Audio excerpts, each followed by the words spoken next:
What's your set? You want me to review it or you want to tell me? Okay.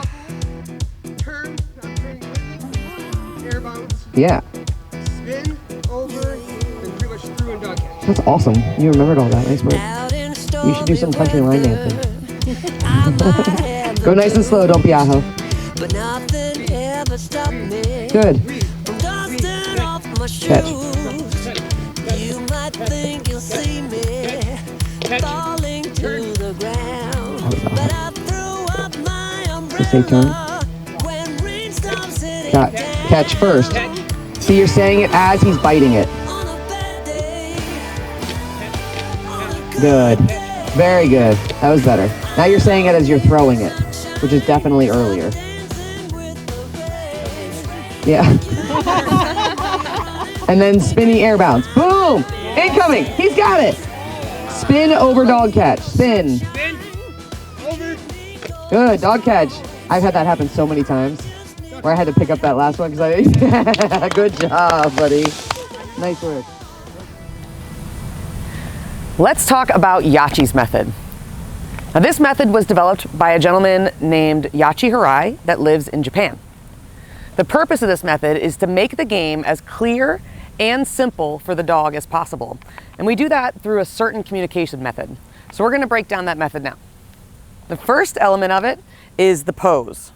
Now, the pose shows the dog where the action is going to happen.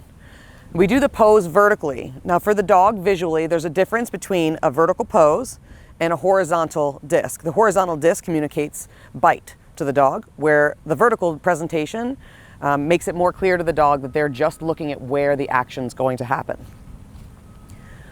So the first element of this method is the pose, and it shows where the action's going to happen. The flip is going to happen here.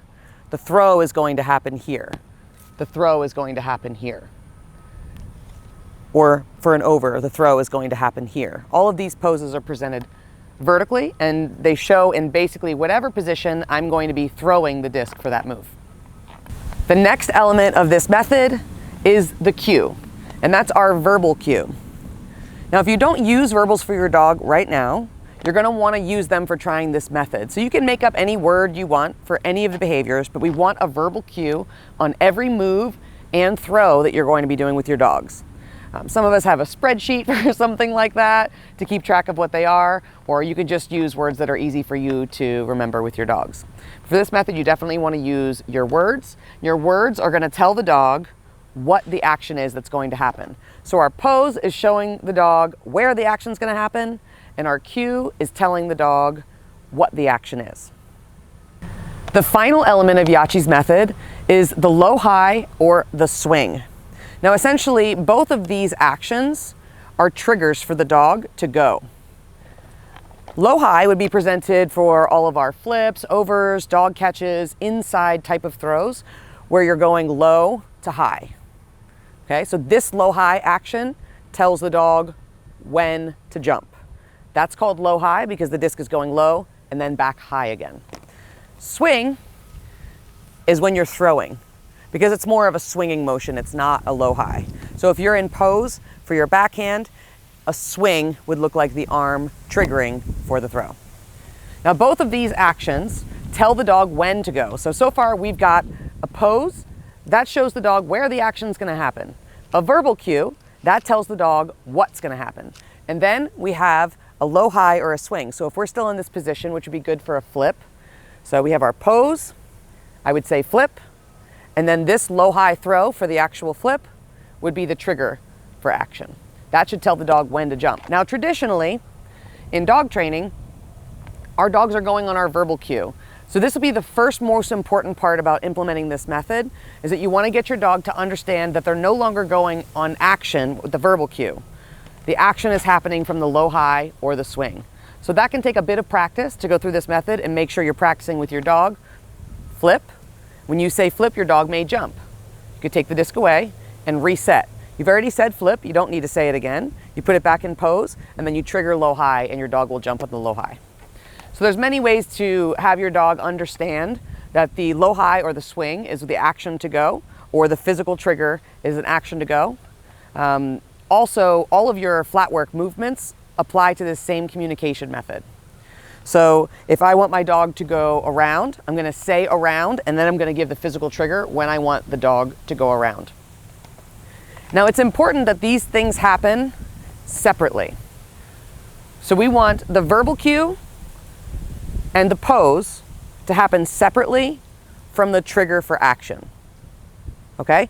And the pose and the verbal cue can happen in any order. So I could pose and say flip, or I could say flip and pose. Or I could do both of those at the same time. Flip. That's totally fine, those two first elements.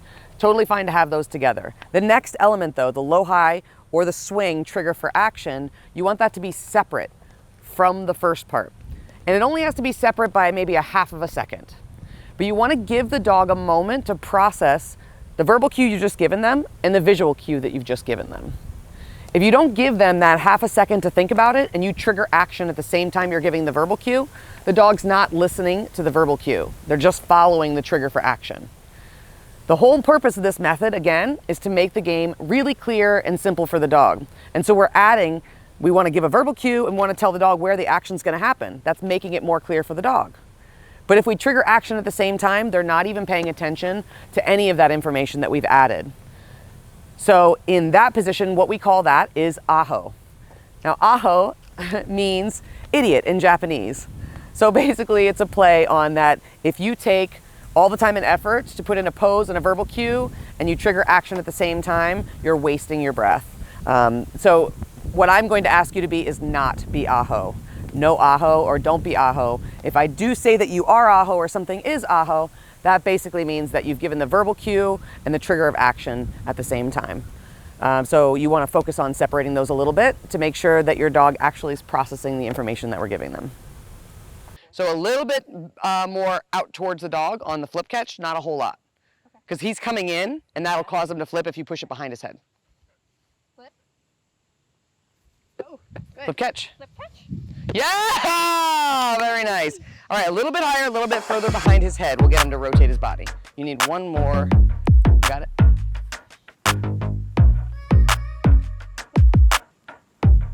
Beautiful. Flip catch. Flip catch.